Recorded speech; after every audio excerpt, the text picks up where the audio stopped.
আমার কাছে খুব কমফোর্টেবল ব্রিদিং করা যায়, বা গরমে যাতে বেশি গরম না লাগে সেই ধরনের কাপড় বেশি ভালো লাগে। তো ওদের প্রোডাক্টটা আসলে আমার সাথে খুব ভালো যায়। এমনি যখন শুটিংয়ে আপনি ড্রেস আপ সেন্সটা ঠিক করেন বা চরিত্রের সাথে মিলিয়ে, সেক্ষেত্রে কি নিজের কোনো পরামর্শ থাকে না? হ্যাঁ, অবশ্যই ডিরেক্টরের সাথে আমার কনসালটেশনের মাধ্যমে আমরা একটা মধ্যস্থতায় আসি যে আমরা কী ধরনের পোশাক এই ক্যারেক্টারে দেখতে চাই। সবসময় যে আমার কমফর্ট জোনে হবে সেটা না অবশ্যই, বিকজ এটা তো ক্যারেক্টারের উপর ডিপেন্ড করে, character to character. But in real life আমি খুব বেশি সিম্পল থাকতেই পছন্দ করি। কালারের যদি বলি যে কোন কালারগুলো আসলে বেশি এই যে এখন যেটা পরে আছি, মানে আমাকে প্যাস্টেল কালারগুলোতে বেশি মানায়, ব্ল্যাক হোয়াইট এটা আমার খুব পছন্দ। যদিও ব্ল্যাক অ্যান্ড হোয়াইটটা একটু কম কেনা হয়, বিকজ স্ক্রিনে ব্ল্যাকটা আসলে দেখতে খুব একটা ভালো লাগে না, বাট ব্ল্যাক আমার এমনিতে ফেভারিট। আমরা কিন্তু আপনাকে শাড়িতেও অনেক দেখি, হ্যাঁ। তো সেক্ষেত্রে শাড়ি না সালোয়ার কামিজ কোন বিষয়টাতে আসলে শাড়ি আমার ওকেশনালি পরতে খুবই ভালো লাগে, বিকজ আমার মনে হয় যে যে জামদানি বলি বা মণিপুরি শাড়ি আমার খুবই পছন্দ। অনেক বেশি দামি শাড়ি আমি পরি না, বাট যেটাই পরি I try to carry it with my own style.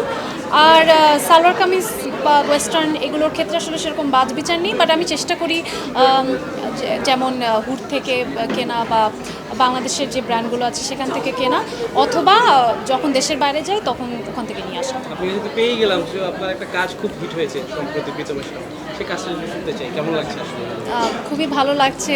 আমার মনে হয় যে অসময়ের পর আমার আরেকটা ওয়েব ফিল্ম রিলিজ হলো এবং দুটোই খুব ভালো দর্শক জনপ্রিয়তা পেয়েছে। 2024 সালটা আমার জন্য খুব লাকি যাচ্ছে এখন পর্যন্ত। ভালো ভালো কাজ আসছে এবং কাজের রেসপন্সটাও আশানুরূপ হচ্ছে। আশা করছি সামনে আরও এই ধরনের কাজ দর্শকদের উপর। আসলে 2024 না, আমরা কিন্তু 22 থেকেই দেখছি যে একের পর এক কিন্তু আপনি হিট দিয়ে যাচ্ছে, কোনোটাই আসলে কিন্তু ফ্লপ করছে না। সেক্ষেত্রে নিকোষ থেকে দেখলাম গত বছর নিকোষ, এবার অসময় এবং এখন কাছের মানুষ বিরোধী। এই যে একের পর এক আসলে এই জিনিসটা আসলে কি ম্যাজিক নাকি অন্য কিছু? আমি আসলে জানি না, আমি বলবো যে at the end of the day সবাই তো চায় যে তাদের কাজটা দর্শক জনপ্রিয়তা পাক, বাট হ্যাঁ কখনো হয়তো হয়, কখনো হয়তো হয় না।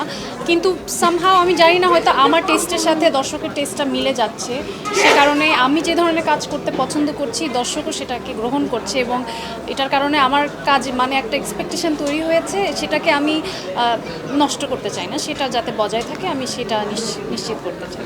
একটা রহস্যজনক ভিডিও আসলে কিন্তু দেখেছি, এটা নিশ্চয়ই কোনো সেটা আজকে একটা প্রেস কনফারেন্স থেকে আমি এখানে আসলাম, সেখানে ক্লিয়ার করে দেওয়া হয়েছে, এবং it's a good news that আমার আর তাসিম ভাইয়ের একটা গান আসছে। একটু বলেন, আমি আসলে ছিলাম না, ছোট করে এটাই হচ্ছে নিউজ।